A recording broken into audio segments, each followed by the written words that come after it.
सभी भक्तों को जय माता की।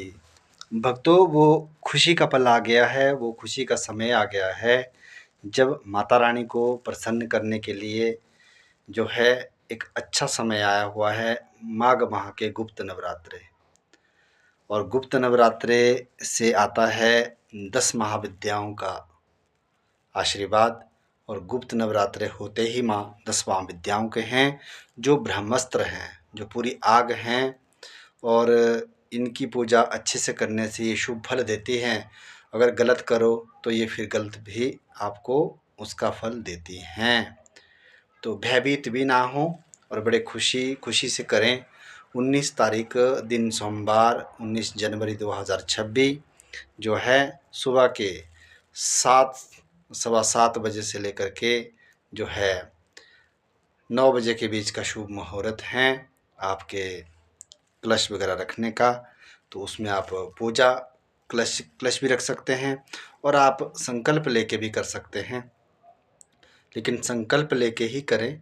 जिन बच्चों को, जिन भक्तों को अभी हम लोगों ने दीक्षा देनी है, उनको जो भी गुरु द्वारा बताया गया है, जो उनसे मंत्र करवाया जाता है और वही मंत्र उन्होंने जाप करना है।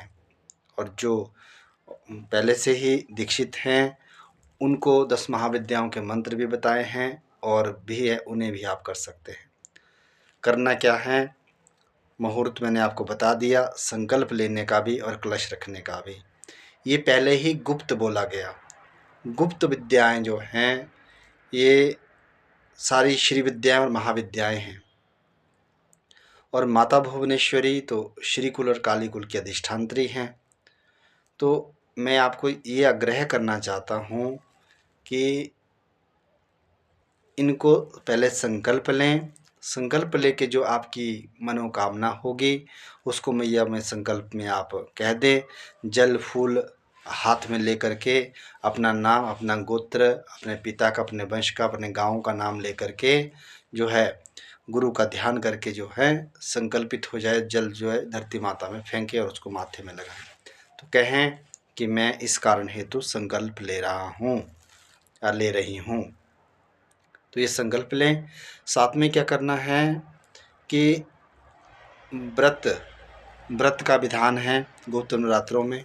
देखो, हम लोग बाकी कोई और नवरात्रे नहीं कर पाते, महीने की एकादशी नहीं कर पाते, हम शाक्त संप्रदाय से हैं, हम एकादशी नहीं कर पाते, दूसरे व्रत नहीं होते, हमारे से कोई और व्रत नहीं कर पा रहे हैं। तो नवरात्रे जो 4 नवरात्रे होते हैं वो हम सब साधकों के लिए कंपल्सरी है। वो आपने करने ही हैं और भगवती की कृपा अगर पानी है। उसमें आप जो एक समय खाएं तो वो बोलते हैं योगी हैं, 2 समय खाएं तो वो रोगी हैं, और 3 समय खाएं तो वो रोगी हैं। 2 समय का भोगी, 3 समय का रोगी और 4 समय का महारोगी। तो व्रत में क्या किया जाता है कि ध्यान भी लग जाए और जाप भी हो जाए भगवती का, है ना। जिस चीज़ का हम संकल्प लेंगे कि हम माता के 32 नामों की माला का जाप करें, या गुरु द्वारा दिए मंत्र को सिद्ध करें, या हम लोगों ने दुर्गा चालीसा करनी है, या कुंजिका स्तोत्र को सिद्ध करना है, इनमें से आप कुछ भी एक चीज़ पकड़ लें और भगवती जो है प्रसन्न हो जाएगी, है ना। तो संकल्प लेके करें, प्रसन्न हो जाएगी। और साथ में अगर आप कलश रखेंगे फिर तो आपको हवन भी करना पड़ेगा। अगर आप ये नहीं करना चाहते, आप सिंपल संकल्प लेके कहिए कि मैया मैं इतने जाप करूँगा रोज़, और एक समय का जो हूँ आहार लेकर के फलाहार ले लूँगा। बाकी जो बीमार लोग हैं वो लोग थोड़ा सा ध्यान से कीजिए, उनको व्रत करने के लिए नहीं बोलूँगा। जो युवा हैं, जो कर सकते हैं, उनको व्रत करना अनिवार्य है। तो एक समय का भोजन करिए, एक समय का भोजन करके जो है मैं तो व्रत ऐसे करता हूँ कि मैं एक जैसे दिन का मध्यकालीन जो होता है कम से कम 2:30-3 बजे के बीच में मैंने भोजन करना होता है।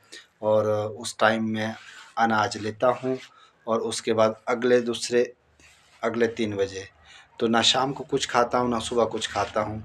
कई ऐसे भी है बिल्कुल निराहार करते हैं, तो उतना तो नहीं अब होता, वो पहले कर चुके हैं। लेकिन अभी एक समय का भोजन करके हम लोगों को व्रत करना चाहिए और भगवती का गुणगान करना चाहिए। और ख़ास ध्यान रखिए इन गुप्त नवरात्रे, गुप्त मतलब कि गुप्त है, ये जो आप पूजा करेंगे, आप घर में जो पंडाल लगाएंगे, आप नारियल रखेंगे, आप क्या जाप कर रहे हैं, ये आपके अलावा और किसी को पता नहीं होना चाहिए। अगर आपने गुप्त का भेद अगर निकाल दिया तो गुप्त नहीं रहा, वो फिर माँ भगवती के आप क्रोध के जो है क्रोध के भक्षण बन जाएंगे, उसमें ना पड़िए आप, है ना। मैया का क्रोध बड़ा बुरा है, इसलिए जो है इसको गुप्त ही रहने दीजिए, है ना। कोई इंस्टाग्राम पे वीडियो डाले कि हम पूजा कर रहे हैं जी, कोई अपने वीडियो कॉल करके दिखा रहे हैं कि हमने घर में जी ऐसा किया हुआ जी, है ना। तो इसमें प्याज लहसुन का कोई परहेज है नहीं, तो इसमें भी नहीं आपने पढ़ना। अशुद्धि का है कि घर के बाहर की अशुद्धि, सूतक पातक की अशुद्धि, और दूसरा जो है आप होटलों में ना खाएं, जंक फूड ना खाएं, आप घर में सात्विक रूप में जो भी बनाना चाहे आप बना सकते हैं, और बाकी आप जैसे करना चाहे वैसे करिए। मेरे हिसाब से जो पुराने लोग हैं उनको सब कुछ पता ही है, वो वैसे करिए, नारियल रखिए, हवन करिए, और मैया का जो भी आपने जब संकल्प करना उसको करिए। लेकिन जो नए न्यू कमर है, नए बच्चों के लिए तो मैं यही बोलूँगा कि जो गुरु द्वारा बताया गया मंत्र हैं उसी का जाप का संकल्प लेना है कि दिन में हम इतनी बार बोलेंगे, या हम कंठस्थ बोलते रहेंगे और सुबह शाम हम माला करेंगे। माला भी आपके पास है नहीं, आप मुद्रा लगा करके भैरव मुद्रा में बैठ के बिल्कुल सिंपल आसन में बैठ के जो है मैया को अगर बोल भी देंगे, मैया हम 1 घंटा आधा घंटा बैठेंगे, तो मैया सुन लेगी। मैया तो दयालु है, मैया तो कभी भी बच्चों को कोई वो नहीं करती, ज़बरदस्ती नहीं बोलती, वो आपको करना है। तो इससे आपके शरीर की भी शुद्धिकरण होगा व्रत रखने से, और जो आध्यात्म में उन्नति होगी अध्यात्म में। तो ऐसा आप करिए, है ना। तो जिस किसी को भी कुछ शंका हो तो वो बता सकता है, पता कर सकता है। लेकिन इतना मेरे ये है कि 19 तारीख से लेकर के नवरात्रे आपके 27 जनवरी तक होंगे। उस दिन मंगलवार है, मंगलवार को मैया का समापन हो जाएगा व्रत का और नवरात्रों का। और जो है अभी सोमवार से शुरू हो रहा है 19 तारीख से, 19 से 27 तक। बीच में जो है बसंत पंचमी का भी त्यौहार है, तो उसके लिए भी वीडियो डालूँगा, उसमें आप देखें। बसंत पंचमी के दिन जो है क्या करना है वो भी मैं आपको बता दूँगा। तो नए भक्तों के लिए तो बहुत अच्छा, नए साधकों के लिए, क्योंकि बहुत ही सौभाग्यशाली हैं आप।